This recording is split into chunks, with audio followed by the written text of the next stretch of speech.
পশ্চিমবঙ্গের আরজিকর মেডিকেল কলেজের ৩১ বছর বয়সী চিকিৎসক মৌমিতা দেবনাথ ৩৬ ঘন্টা ডিউটি শেষে সেমিনার রুমে বিশ্রাম নেওয়ার সময় তাকে ধর্ষণ ও হত্যা করা হয়েছে। এর বিস্তারিত ঘটনা গা শিউরে ওঠার মতো ও হৃদয়কে কাঁপিয়ে তোলার মতো। বলা হচ্ছে সম্পূর্ণ ঘটনাটা সেমিনার রুমে হয়েছে। তবে এই ভিডিও শেষে এমন কিছু রেকর্ডিং আপনাদেরকে শোনাবো যেটা শোনার পর উপলব্ধি করা যায় আদৌ ঘটনাটা সেমিনার রুমে হয়নি, বরং ডক্টরদের রুমের মধ্যে এই ঘটনা হয়েছে।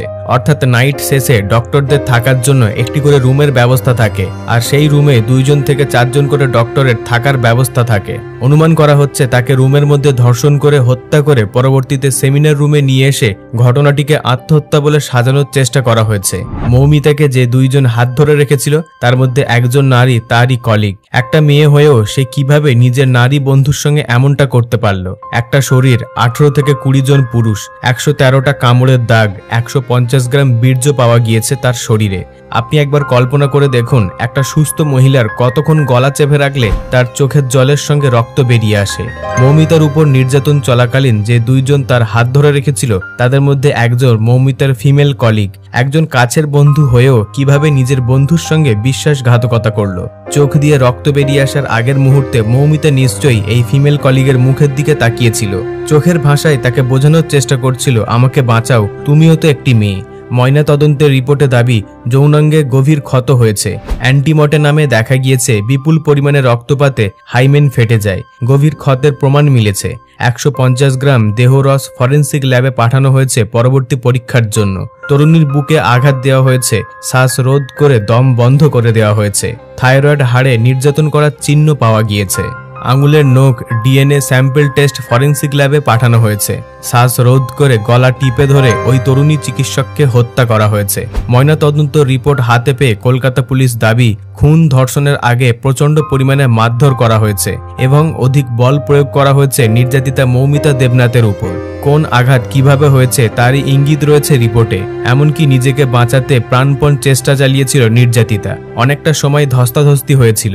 ঘটনাস্থলে মৌমিতার যে বারংবার বাধা দেওয়ার চেষ্টা করেছিল তারই প্রমাণ মিলেছে ময়নাতদন্তে।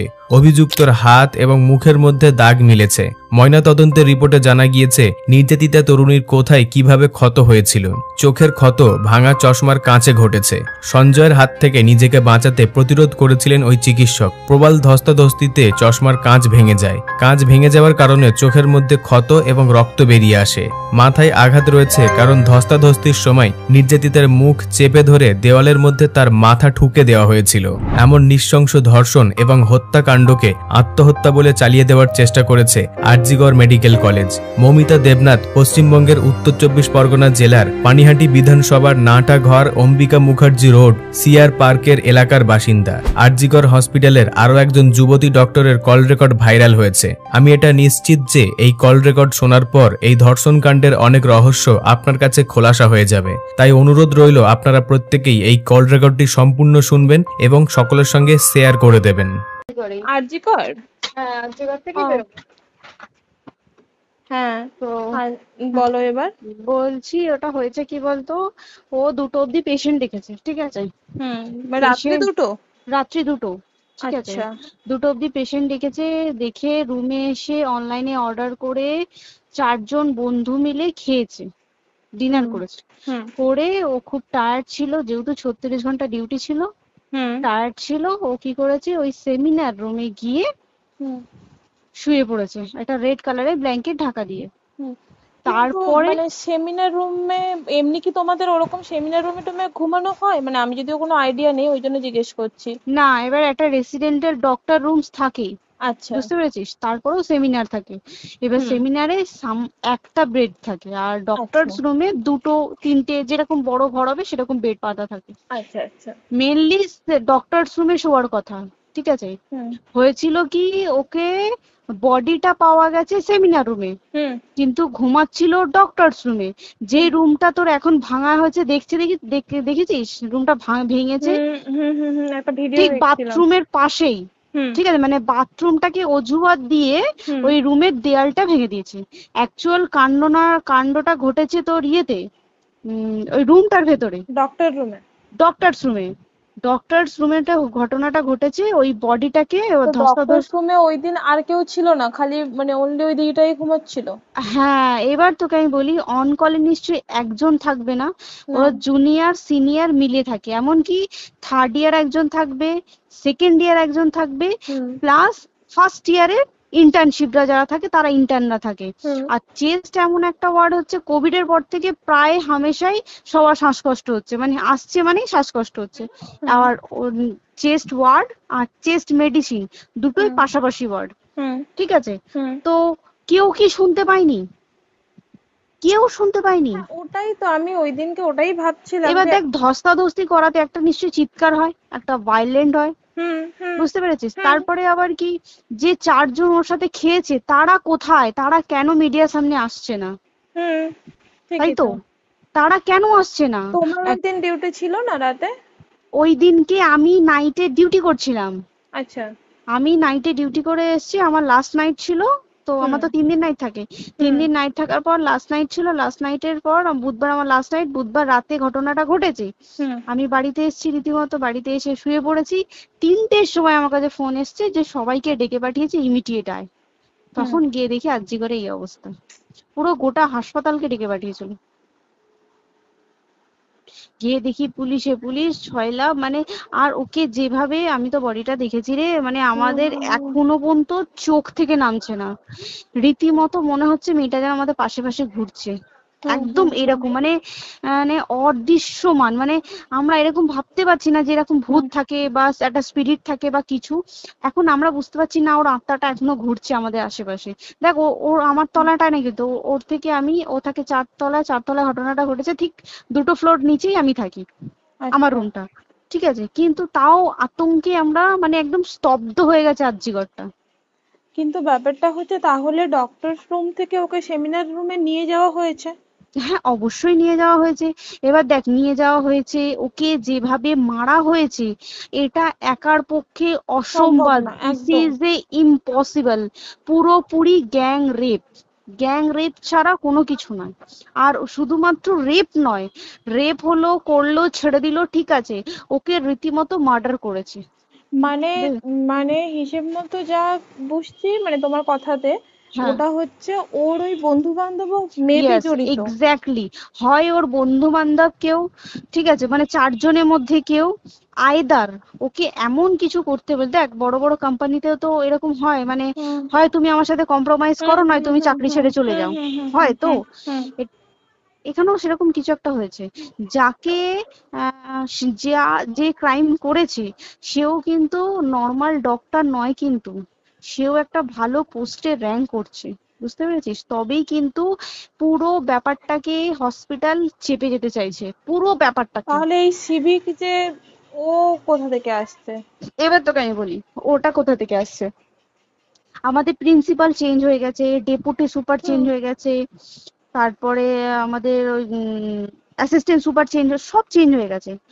তারপরে যে ওয়ার্ডের ডাক্তাররা ছিল, সিস্টাররা ছিল, ওয়ার্ড বয়রা ছিল, মাসিরা ছিল, সবাইকে ডেকে এখন সাসপেন্ড করা হয়েছে। তারা কোথাও যেতে পারবে না, রোজ গিয়ে কোর্টে গিয়ে দেখা করছে, আজকেও কোর্টে গেছিল সবাই। তারপরে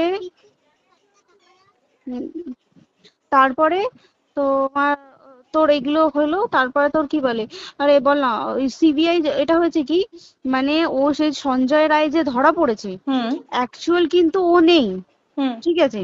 ওর এতটা ক্ষমতাই হয় না, ও অত রাত্রে কি করতে যাবে? ও অত রাত্রে ওখানে কি করতে যাবে? ও না পেশেন্ট, ও নাকি বলছে দালাল পেশেন্ট নিয়ে গেছে, তো পেশেন্ট নিয়ে যখন গেছে দিদিটার রুমে যখন যাবে, নিশ্চয়ই দিদিটার রুমে কোনো কাগজপত্র দেখাতে যাবে, সেই অবস্থায় গিয়ে দেখে যে এরকম এরকম ঘটনা, তা ঝাঁপিয়ে পড়েছে ওর উপরে। এরকম কিছু কি, তাও কিছু নয়, শুধু গেছে, দেখছে ড্রিঙ্ক অবস্থায়, ওকে ক্যামেরায় দেখা গেছে ড্রিঙ্ক অবস্থায় গেছে আর এসছে, এইটুকুই দেখা গেছে। তারপরে হচ্ছে কি, তোর অনেক রকম, এখানে অনেক রকম ব্যাপার আছে। যে দিনকে ঘটনাটা ঘটে তার ঠিক 2 দিন পরে ওই সেমিনার বাথরুমের অজুহাত দিয়ে ডক্টর যে রুমের দেওয়ালটা আছে ওই দেওয়ালটা ভেঙে দিয়েছে। কেন? প্রথমে ওকে বললো সুসাইড করেছে, আমাদের যখন ফার্স্ট খবর আছে তখন সুসাইড করেছে। তারপরে যখন হসপিটালে যাই তখন গিয়ে শুনছি নাকি না, সুসাইড করেনি, এটা রেপ করেছে, রেপ করে মার্ডার করা হয়েছে। বুঝতে পারলি, এখানে বিশাল বড় একটা গেম চলছে। আর যে ওর উপর কি রাগ ছিল মানে? হ্যাঁ হ্যাঁ হ্যাঁ হ্যাঁ হ্যাঁ হ্যাঁ একদম। আমি তোকে কি বললাম, শোন, তুই যদি কারোর সাথে কম্প্রোমাইজ করিস তাহলে তোর পোস্ট বাড়বে, তুই কারোর সাথে কম্প্রোমাইজ করবি না তোকে মার্ডার করে দেবে। মানে ওরকম টাইপের কিছু বলছো? এরকমই টাইপের কিছু একটা ছিল। আইদার খুব রাফ, মানে খুব রাগ, খুব মানে খুব ওর উপরে খুব ফ্রাস্ট্রেশন ছিল, যারই ছিল খুব ফ্রাস্ট্রেশন ছিল। শুধু ওকে মারিনি রে, রীতিমতো মার্ডার করেছে। ওর যে ক্ল্যাচারটা ছিল, ওর আমি শুনেছি এটা, ওর ইউরিনের রাস্তায় ক্ল্যাচারটা ঢুকিয়ে দিয়েছে, তুই জানিস? মানে কি বলবো, মানে ওকে দেখা যাচ্ছে না, আমরা তো দেখেছি নিজের চোখে, ওকে দেখা যাচ্ছে না। মানে একটা মৃত্যু কতটা, মানে এই তো মানে প্রচন্ড কষ্ট পেয়ে একটা মেয়ে মারা গেল। আর ওর যে গলাটা চেপে ধরেছে, ওর ওই চেপে ধরাতে মানে এতটাই জোরে চেপে ধরেছে যে চোখ ফেটে রক্ত বেরিয়েছে। বুঝতে পেরেছিস? মানে কি বলতো, যদি ধরা পড়ে না, উচিত মানে যারা এটার সঙ্গে দায়ী না। আর এই যে সিবিআইটা হয়েছে, সিবিআইটা একমাত্র আমাদের জোরেতেই সিবিআইটা এসছে। মানে আমরা ওই সঞ্জয় রায় একার পক্ষে সম্ভব না এইসব। তারপরে পোস্টমর্টম রিপোর্টে তুই জানিস ওই আমাদের ভাজাইনা থেকে 150 গ্রাম স্পার্ম বেরিয়েছে। পোস্টমর্টম রিপোর্ট 150 গ্রাম স্পার্ম, মানে বুঝতে পারছিস? নট এ ক্যালকুলেটেড, মিনিমাম কম করে 6 থেকে 7 জন করেছে ওকে রেপ। ওই জন্যই তো আমরা এতটা বেশি ভাইলেন্ট হয়ে গেছি, বুঝতে পেরেছিস? আমাদের একটা মেয়ে তার কাজের জায়গাতেই ছিল, এমনটা নয় যে রাস্তাঘাটে কোনো বিপদ, তার কাজের জায়গাতেই সেফ নয়। শোন দেখ, বড় বড় কোম্পানিতে কি হয়, রুমের ভেতরে এগুলো হয়, মানে ধর রুমের ভেতরে হলো, যেমন কল সেন্টারে হয়, নাইট শিফটে হয়, এইগুলো একসেপ্টেবল। বাট হসপিটাল হচ্ছে এমন একটা এরিয়া, আরজিকর বলে না, যে কোনো হাসপাতালে কেউ যদি স্ব ইচ্ছায় কারোর সাথে রিলেশনশিপে গিয়ে করতে চায় সেটা আলাদা জিনিস, কিন্তু ঠিক আছে, কিন্তু কেউ কারো বিরুদ্ধে এইভাবে করতে পারে না রে। তুই জানিস না, মানে ওয়ার্ডে দেখ, কম বেশি আমরা সবাই ঘুমাই, কম বেশি আমরা সবাই জেগে থাকি, জেগে তো থাকি, তাতে কি কেউ শুনতে পায়নি? তার কি একদম ভায়োলেন্স ছিল না? যদি কেউ না শুনতে পারে তাহলে ওর খাবারে কেউ কিছু মিশিয়েছিল, তাই কি না? সেটাও পোস্টমর্টম রিপোর্টে মানে লিক করছে না যে কেন খাবার ও তো খাবারটা খেয়েছিল, সেটা তো নিশ্চয়ই পেটেই ছিল, পেট থেকে তো বমি করে বের করে দেন, সেটা তো ফরেনসিক রিপোর্টে কিছু বলবে। আর তুই জানিস না, দেন মানে ধর পোস্টমর্টম রিপোর্ট আসতে 3 দিন সময় লাগে। ও যেদিনকে মরেছে ঠিক তার পরের দিনকে বিকালবেলা পোস্টমর্টম রিপোর্ট বার করে দিয়েছে, মানে বডি বার করো আর পোড়াও। 10 সেকেন্ডের মধ্যে বাড়িতে নিয়ে গেছে, তারপরে বডি পুড়িয়ে দিয়েছে। মানে কি বলবো, হসপিটাল, মমতা ব্যানার্জি, সবাই, মানে তৃণমূল প্রত্যেক সবাই এটাকে পুরোটাই কেসটাকে চাপা দিতে চাইছে, পুরোটা। তারপরে তুই ভাব, যে মানুষটাকে এত ক্ষতবিক্ষত ভাবে মেরেছে, তাকে অভিষেক ব্যানার রেপ কি কলকাতায় প্রথম হলো? নয়, বিভিন্ন জায়গায় বিভিন্ন ভাবে রেপ হয়েছে, ধরা পড়েছে, ফাঁসি হয়েছে কি জেল হয়েছে। অভিষেক বন্দ্যোপাধ্যায় কেন বললো জাস্ট তোর কি বলে এনকাউন্টার করতে? মানে কি, সঞ্জয়কে যদি এনকাউন্টার করে পুরো কেসটা চাপা পড়ে যাবে, একদম স্টুডেন্টরা ঠান্ডা হয়ে যাবে। আর আমরা সেটা মানবো না, আমরা সেটা হতেই দেব না। তাতে যদি চাকরি মানে আরজিকরটাকে সিল করতে হয় তাতেও আমরা রাজি আছি, সিল করে দেওয়া হোক, আরজিকর সিল করে দেবে মনে হচ্ছে যদি ঠিকঠাক ভাবে। এবার ওই জন্য আমাদের দাবিতে সিবিআই এসছে। এবার তুই একটা কথা বল, যখন দেখতে পাচ্ছে মমতা ব্যানার্জি যে কলকাতা পুলিশ আমাদের জন্য কিছু করতে পারছে না, আমরা কিছু মানতে পারছি না, 7 দিন ধরে বার করতে পারছে না, তাহলে সেটা 2-3 দিনের মধ্যে কেন হ্যান্ড ওভার করে দিল না? তাই কি না? তারপরে দেখ, পিডব্লিউডি ওটা লো পোস্টের মানুষ, মানে যারা ভাঙচুর করে, মানে সিমেন্টের যারা কাজ করে তাদেরকে পিডব্লিউডি বলে। এবার পিডব্লিউডির নিশ্চয়ই হায়ার অথরিটি থেকে অর্ডার এসছে তবেই ওরা গিয়ে ভেঙেছে। ওরা নিশ্চয়ই পাগল নয় দুম করে গিয়ে কোনো গভর্নমেন্ট প্রপার্টি ভেঙে দেবে। অর্ডারটা কে পাস করলো যে এখনই চেস্ট ওয়ার্ডটাকে ভাঙতে হলো? সিবিআই আসা পর্যন্ত অপেক্ষা করতে পারতো। কারণ আজকে অত বড় বিক্ষোভ হবার কারণ কি হচ্ছে? একটাই কারণ, যে মেয়েটি মারা গেছে ঠিক আছে, কিন্তু তাকে এত বেশি মলেস্ট করে, এত বেশি রেপ করে বা বেশি ওকে মেরেছে, তার কি কোনো প্রতিবাদ নেই? তুই কোথায় সেফ পাবি তুই আমাকে বল। তুই ধর চাকরি ছেড়ে আজকে সরকারি চাকরি ছেড়ে তুই প্রাইভেটে যাই, প্রাইভেটেও তো তাই একই কোথাও না, অবস্থা, একদম একদম। প্রাইভেটেও একই অবস্থা। তুই কোনো চায়ের দোকান খুলে বসবি, অনার্সশিপে তুই বসলেও তাও এসে তো হাজার ছেলেরা থাকে, হাজার ছেলেরা টিজ করে, তুই কোথায় কি করবি? তাহলে আমাদের সেফটি কোথায়? আমাদের মুখ্যমন্ত্রী মমতা ব্যানার্জি সে একটা লেডি হয়ে তাহলে আমাদের কি সেফটি দিয়েছে? আমাদের কি লক্ষ্মী ভান্ডার দিলে this is a problem solve? পুরো মাসের আমাদের কি সব খরচা চলে যায় লক্ষ্মী ভান্ডারে? জানি না, আই ডোন্ট নো, মানে আমরা প্রচুর ক্ষেপে আছি, প্রচুর, মানে এর বিচার না চাওয়া পর্যন্ত তুই ভেবে চল কি এটা সলভ হবে না। আমরা বিচার নিয়ে আমি 2 দিন ধরেই ভাবছিলাম তোমাকে ফোন করবো, কিন্তু মানে এটা ওটাতে হয়ে উঠছে না। আর তোমাকে তো আমি ওই দিন রাতেই হোয়াটসঅ্যাপ করলাম না, এবার তখনই না আমি ব্যাপারটা অতটা বুঝতে পারিনি। আর আমার তার পরের দিনই ভোরবেলা ডিউটি, তা আমি খুব সাবধানে থাকিস, খুব সাবধানে থাকিস। হ্যাঁ তাই তো, এখন মানে তোমরাও সাবধানে থাকো সবাই। কি বলবো বল, কিছু বলার নেই। দেখ আমাদের মধ্যবিত্ত মানুষরা আমাদের চাকরি করে খেতেই হবে, সোজা কথা, তাই কিনা বল? বাবার এত পুঁজি নেই যে বসে বসে খাবো, ঠিক আছে? সেই মেন্টালিটিও নেই, যদিও থাকে মেন্টালিটিও নেই। হ্যাঁ বাবার পুঁজিতে খাবে।